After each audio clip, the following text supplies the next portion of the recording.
welcome to the October reset. That's so fun because October is always one of my favorite months. It used to like really be my favorite month, but then March happened and I like March. I like spring, but I do like October too. It's spooky. So we're going to be doing all the reset things, sorting books, working on my reading journal, and yeah, that's what we do in resets. But let's go into the weekly TBR. The first thing that I'm going to be reading in the mornings is volume 0. This is from Book of the Month. I've read the first story in here and I don't think any of these stories have any connection or anything, so I don't even know what to tell you this is about, but I haven't been too impressed with the first story so far. Next, we have The Haunting of Henry Twist by Rebecca F. John. I'm going to be doing the ebook. I've already started, but I'm about 10% into it, I think. This is set in 1920s London, the Roaring 20s. There's a lot of debauchery. We're just after the First World War, so everybody wants to go crazy because they're all shook that the war happened. We have newlyweds Henry and Ruby, and they have a baby on the way. A tragic accident happens where Ruby is killed, but the baby survives. So Henry is left caring for his daughter Libby, and he's just terrified that something will happen to her, and he's just so kind of going into his shell after his wife tragically passed away and in such a brutal manner.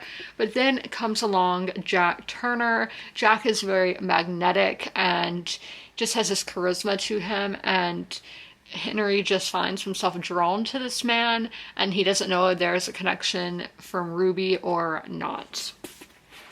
Next, I will be starting a new book today, and that is Come Fly the World by Julia Cook, the jet age story of the women of Pan Am.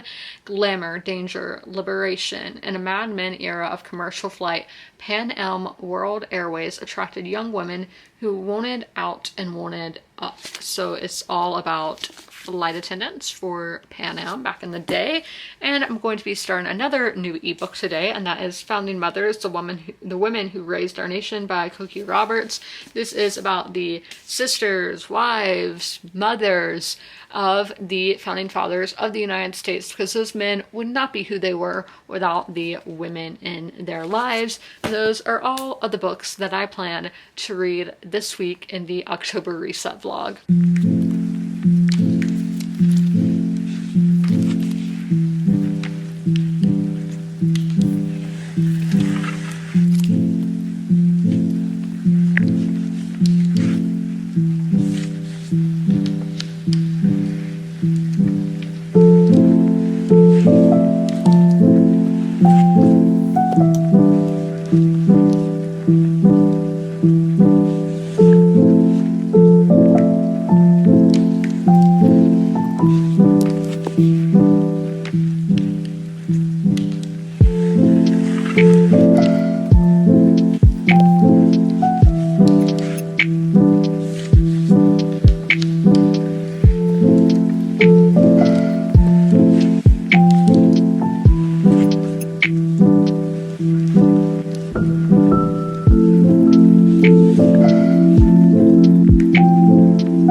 got to a third of the way into The Haunting of Henry Twist, which is more than I wanted to read today, like more than I intended to, which, you know, is always great. And as I think I said that I started this book earlier since it was an ebook, so it was just, you know, easy, accessible to get to anywhere because it's on my phone. And then I do have the physical copy as well.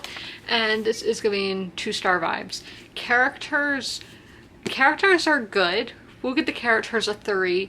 I'm mainly talking about Henry and Ruby, where instantly, I don't know if it is a chapter or prologue. Okay, this doesn't have chapters, it just has names at the start of the, like, let me show y'all.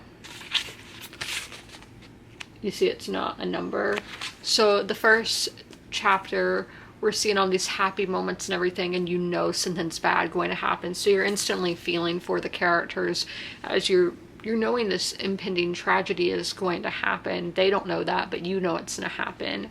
And then with Jack, how it says on the back that he is really this like charismatic, the main character is irresistibly drawn to him. He's so familiar, so magnetic. I don't feel any of that at all towards that character. So I think his character work has been done pretty poorly. As for atmosphere, this is exactly what I wanted for when I was wanting a post-World War I, 1920s London setting. I do think it's done a really good job at the setting. The writing, this is purple prose at its finest, which I don't want to read. Purple prose, guys. Let me just show you an example.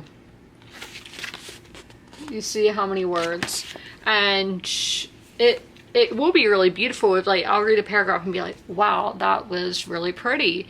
And I need to be holding up the book so y'all know what I'm talking about. But I'll be like, that's really pretty. But when you're reading paragraph after paragraph of that, I kind of get lost of what the author is trying to say, of what the point across is. Because it's just like, let's make this be said as pretty as possible. And I lose the meaning of the story there. And the plot, I really don't know what this plot is. We're drawn, like, is the mystery, he's drawn to this guy and we don't know why he's drawn to this guy? Is that the plot? I'm not sure. It's very quiet. And, well, I guess the plot is this guy dealing with the grief of his wife passing and then raising the daughter. I would say that's the plot, and, I mean, it's fine. It's not doing a lot for me. I mean, I guess in theory that sounds good. I would give it that a 3. And then intrigue is a 2 because, yeah, I am bored. Yeah, I'm bored. So that is how I'm feeling about The Haunting of Henry Twist. But I do have the notes on my phone for just instances in the book. That's just how we do these vlogs. I have notes and I read them to y'all. This is all in the first 124 pages of the book. Yeah, so page 2. It all seems so romantic and happy, and we know that it's all going to come to a brutal, we know how, I do it as a voice, so it obviously didn't go well. But it all seems so romantic and happy, but we know it's going to come to a brutal end. Talking about an emotional impact, yeah. And then the writing is really trying to immerse you by describing a lot with the senses. And then this is a quote that was a popular quote on page 3. To her left, a long row of white Georgian houses, where the fog as a dancer might a feather boa, draped over a shoulder or looped around an arm, half revealing themselves. And then I like this quote. We are at Ruby's funeral and Jack is looking up at the sky. So, or not Jack, Henry. And above the clouds, heaven, perhaps. And then this one, okay, I'm just gonna read y'all this paragraph because I love the comparison here. He follows the bends and springs the wind forces out of the branches. The tree is alive with them. It was a bird's nest at the, yeah, like the bird, when the mom bird died, I think. Okay, the tree is alive with them, the twigs reaching out like fingertips, except that the cracked brown is too dark against the sun-shone white to resemble skin. He has dedicated the last half an hour to fathoming what the color reminds him of, and he knows now. Last year he found a nest of robins outside the flat, huddled uselessly close in their bowl of twigs, dead. and he wonders now whether the mother bird abandoned them voluntarily or was taken by a predator. It is important today in a way it could not have been then. Whether she made a choice, whether she fought hard enough to stay with them. And I thought that was a great comparison, comparing it to Ruby's death and what she left behind. This is so at this funeral, they are having like a big dance party, and I was like, I guess the 20s really were roaring, because that would not happen today 100 years later. I liked this quote about Ruby. She appeared so sure of herself that he was afraid to offer her his company. Afraid in a way he had never known before. And that's so true. I get so scared to go up to people because, yeah. And then this quote. In early adulthood, she filled her head with impossible ideals and refused to settle for anything less. Relatable as well. And then, like I said, writing is too purple prose that I lose what it is trying to say. And I'm wondering, is Jack somehow Ruby reborn, or Ruby sent Jack to Henry? But I don't think this is magical realism or anything, so I don't think it's going to be like that. But I'm like, what if? What if? And then here's a quote. Grief, he thinks, is as unique in each of its incarnations as any one person is in comparison to the next. And then, yeah, with Libby, I did not know, I did not expect it that he kidnapped her. Like, that's his kid, but he feels as though he's kidnapped her from the hospital, because men didn't really raise children back then 100 years ago. And he took the daughter and is like very scared that she's going to get taken away because they don't think a father should raise the daughter. And I did not expect that plot line at all. And then we have Matilda, who I'm like, please let her be a crazy woman. Like, I want that. I think it'd be really cool to add to the story. And then there's more of a theory that I'm not going to read. And then this quote, I don't know if this was a popular quote or what, but usually I say when it is. No, I think this is one that I just highlighted. What he needs now is, oh yeah, because they're going by the zoo. He's taking the daughter just in the stroller, and he's remembering the time that he visited the zoo with Ruby. And, you know, that's animals seeing life. So what he needs now is life. Just that life, the affirmation of it. And that's like when I've been through, like, when I've been very anxious in the middle of the night and I'm like, everybody's sleeping, what am I supposed to do? I will literally look at live cameras of like downtown, or, you know, like a places I'm familiar with, and seeing cars going by, and I'm like, okay, I'm not the only one who's up right now, so good for me. And then this is a quote. They will look out at all these things, knowing that her mother looked at the very same views at one time or another, knowing that it is the land which birthed and molded Ruby Elizabeth Twist. And I just think that is so, because sometimes I'll go places and I'll be like, this person stood in the same spot and looked at the same view. I just think it's romantic. And then, yeah, again, the writing is beautiful, just a bit much. As I told y'all, reading one paragraph is good, but when every single paragraph's like that, it gets a bit much. And then here's a popular quote. Oh, it's a lot sad, Vivian agrees. You're right there. Doesn't mean it can't be beautiful, though. And yeah, there's beauty in everything. Instinct is a liar, Matilda answers. And a sycophant, I'm not familiar with that word, but that was a popular quote. And then lastly, we have another popular quote on page 119. I suppose love, you remember, is still love. Jack decides. It might even be more real in retrospect, more felt. Wow, that does make you think. Because once something's gone, you realize how important it was, how much you loved it. And emotional. So those are all of my notes on The Haunting of Henry Twist.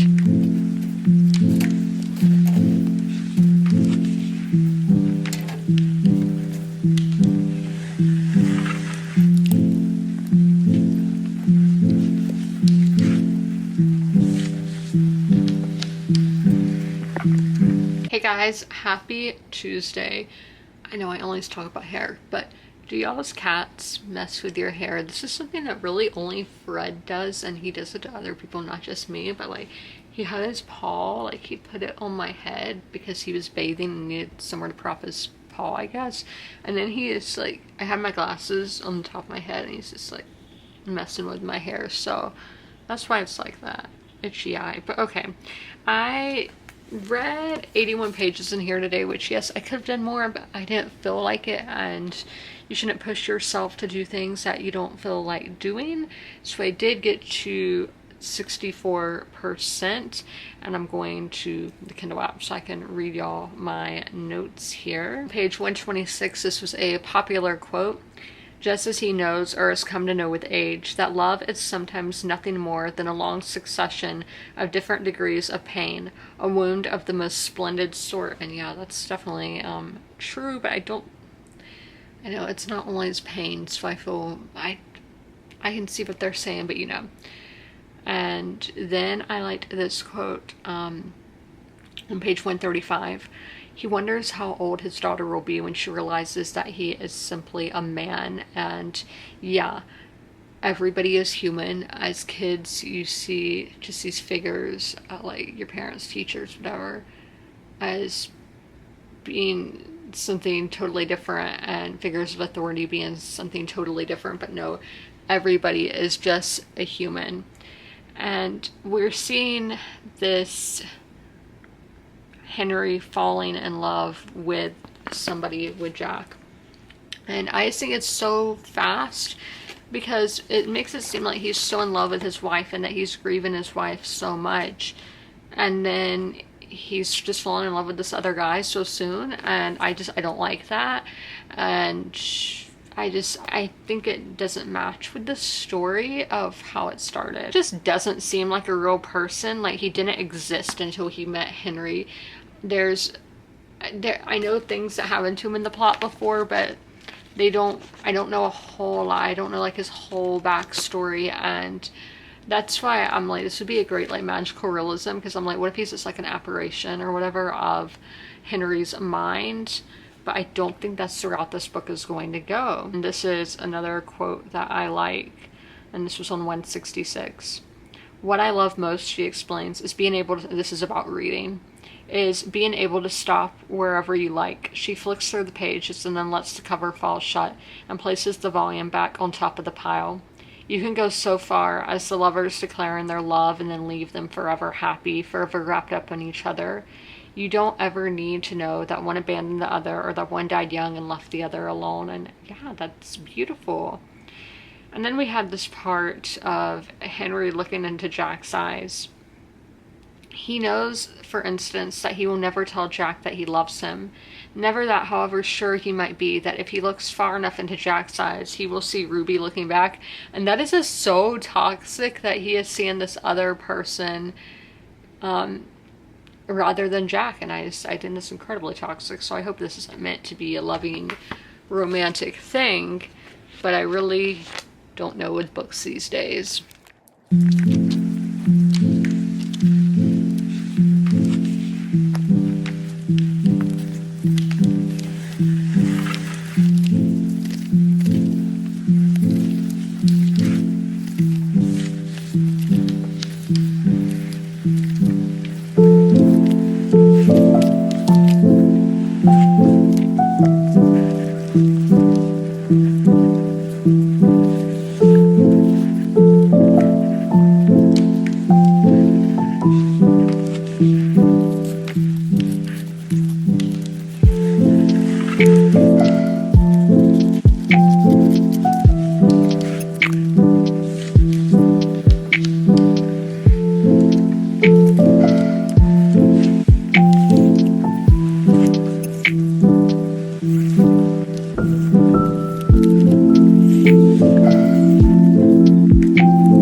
Hey guys, happy Wednesday. I did not get to go to Target today. Just a lot of things in my life, people have been frustrating, but you always just have to remind yourself everything is just temporary in life, and so that's why I tell myself. So I'm not too upset, but you just have to hope that tomorrow is better, and that is what we are doing here. We are going to talk about The Haunting of Henry Twist. I got to 92%. I only have like 40 pages left. I could finish this today, but again, I don't want to force myself to be reading this if I don't want to read it.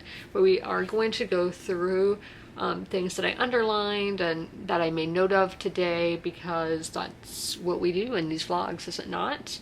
So here we go. So we have a popular quote from page 216. "And you love me for it," she explained. "Not but you shouldn't love me in spite of something. You should only love me because of something." And then we have in the next chapter, maybe next, I don't know, on page 224 and 225, of how I think Henry Twist is a toxic and twisted person. Henry has begun to suspect more than once the man is nothing more than a puff of imagination. Henry Twist, so recently a widower, would not have allowed another woman into his bed. Henry Twist, so guilty a soldier, needs to bring men back to life almost as much as he needs to resurrect his wife. Then we have two popular quotes. This one on 250. "After all, fiction is the only freedom a person who knows unanswered love is ever offered." Yeah, that does make you think. And then on 251, "She loves him because she loves him. It is as simple and as impossible as that. She loves him because she doesn't know how not to." And I that got me thinking. I think that's just a very like childish view of love, that when you're experiencing it for the first time, this character is in her 40s, excuse the dog. Yeah, and then another popular quote, and this is the last one that I am going to be sharing. "There is so much she could say now that Matilda has to pause to take control of the words. She holds them like a heap of apples, too abundant for her arms, and though she tries and tries to balance them, she fails. She can only watch them as they roll out of her reach." And that's what I'm talking about being purple prose. There was one scene when Jack is waking up and he sees the moon and is like, the moon is as big as a Ferris wheel. I'm like, who thinks of that? I don't know, just weird. Purple prose is the definition of this. Okay, can we focus? Can we focus? It is Thursday, and I said in last week's vlog we were getting Hurricane Helene then, but no, it's happening right now because false information. I think just whether people got hyped, they were like, oh my gosh, we're getting a storm, it's gonna be Helene last week, and it wasn't, and it's Helene now. So hurricane going on outside, so that's the reason for my wet hair. But I did go to Target. I got my first Jodi Picoult book, and that is By Any Other Name. It's a thick one, and this is a new novel about two women centuries apart, one of whom is the real author of Shakespeare's plays, who are both forced to hide behind another name. I love when books are told years apart. Now this is kind of a conspiracy theory of that Shakespeare did not write his own plays. I don't know where I stand on that, because honestly it doesn't really matter to me. And then my other bookish thing, I got these bookends that are with the Cuddle collab. This was $30 for these dog bookends. I thought they were super cute. And I do want to give y'all an update on volume 0. So I am over a quarter of the way into it. I am taking my time with this story, The Reclamation by Lena Valencia, because it's told in days, so I've just been reading it each day. So I'm currently on day 4, and that one is good. I am enjoying it because there's this cult vibes, and just there's a creepy vibe to it, even though it's not inherently creepy what's happening. It's all these women going on a retreat who they're all entrepreneurs, and this lady who has a podcast is running this retreat, and they all like worship her, and I just think that's really interesting dynamics, and I am liking that. But the other stories were like 2 stars, did not care for them whatsoever. So I don't think I'm going to continue with the volumes, but I mean, I still have the majority of the stories to go. I have 4 more, so it really depends if I like those or not, because again, I'm only a quarter of the way and there's so many more stories to go. But at this moment in time, I would not order volume 3 because I have volume 2. So right now we're just going to stick to the ones I have, but I am liking the Reclamation. And I looked to see if Lena Valencia had any other books, and she does have 2 other short story collections, but I don't know if those are going to be for me or not. We'll just have to find out. I finished The Haunting of Henry Twist, and when I did Call Pal, sorry, I'm trying to get comfortable over here. I am not comfortable in these pants. Oh my gosh, what if we did like a really like just cozy me, like laying here doing my review? Oh gosh, the tripod. Okay, so sorry, I hear frogs because they go crazy when it rains. The frogs just do that. I don't know why, but so it was a 2.85 with Call Pal, so that is a 3-star for Goodreads. Honestly, I thought it would be a little lower, but I get it. I get why it got that rating that it did. Okay, the tripod was being weird. Like, I have it at where I usually film, like at the level, but it kept falling down. So hopefully I fixed that. But back to our book review. So the characters, at first you are really immersed into these characters' shoes, aka Ruby's, because you know what it's going to build up to. So it's just that dread and anticipation, and you can really feel it. You can really see in that first chapter how much these people were in love. And then for the rest of the book, I'm like, did Henry really love her if he's moving on so quickly? And then I realized he is being haunted by her death. So it's not the haunting in our traditional sense of thinking this is going to be a ghost story or something, but it could be however you want to interpret that.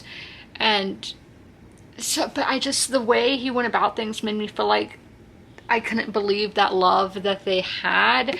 And all these characters I think were just really unbelievable and one-dimensional. The atmosphere though does get a 5 out of 5. When I want 1920s UK, this is what I want. This is exactly what I want. It has all those elements of history of what was happening at this time, what was happening right before this time, and the impact that it had on people and on society. It had all of that. And then writing, I did not like the writing. It was purple prose. There were some really good lines, but when it's all being just hammered out so much, it is overbearing and gets difficult to read. And then there were just some really weird comparisons that, like, there was a girl about to be sick and it compared it to, you know how like birds like chew the food and then give it to their young? What? And as for the plot, in theory, once again, great plot, but just was not executed properly because of the character arcs and the writing. Intrigue, I didn't really care where this was going to go. It was very slow moving, even if it is only less than 400 pages. So I would not recommend this book. I think it was poorly executed and could have been better. So the book I'm going to be picking up next is Matrix by Lauren Groff, which is a 5-star prediction, and we will talk about this at the end of the vlog. I am going to be ending the vlog here. So we got to like 25%, a little over that. We finished a book. I am at 17% in Come Fly the World. And then this one, I don't even know what percent because I'm still in the first chapter. These chapters obviously are kind of long, but I will tell you about what page. I am about 15 pages into this of actual story because the author's note and introduction did not count as pages on the ebook that I'm doing, so I'm sorry about that. But I think it was a pretty... I don't want to say it was a good reading week because I felt like I was going into a reading slump while reading The Haunting of Henry Twist. So I hope that going into this next week of reading will just be better because we do have a 5-star prediction. So let's talk about what next week's vlog is going to be about.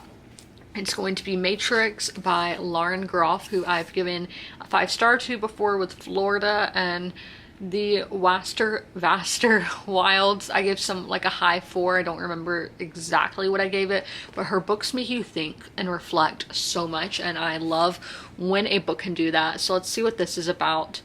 Equally alive to the sacred and profane, Matrix gathers currents of violence, sensuality, and religious ecstasy into a mesmerizing portrait of consuming passion, aberrant faith, and a woman whom history moves both through and around. Lauren Groff's new novel, her first since Fates and Furies, is a defiant and timely exploration of the raw power of female creativity in a corrupted world. So that tells you very little. So maybe this is a book that you should go in not knowing a lot. I'm also seeing here that it was a National Book Award finalist, which is pretty cool. And Florida was the first book that I read by her. I think that was in 2022. It was the first book that I started that year, and I gave it a 5 out of 5. Her writing style is just like very blunt and to the point, and that's something I love. As we've seen my reaction to Purple Prose this week, I'm not about that. I like it short, blunt, tell me what I need to know, and Lauren Groff usually does that with her writing. If you guys made it through this whole video, leave a leaf emoji in the comments below. And as always, comment, rate, and subscribe. And don't forget to ring that notification bell to be notified when all my videos go live. I'll see you in my next one. Bye!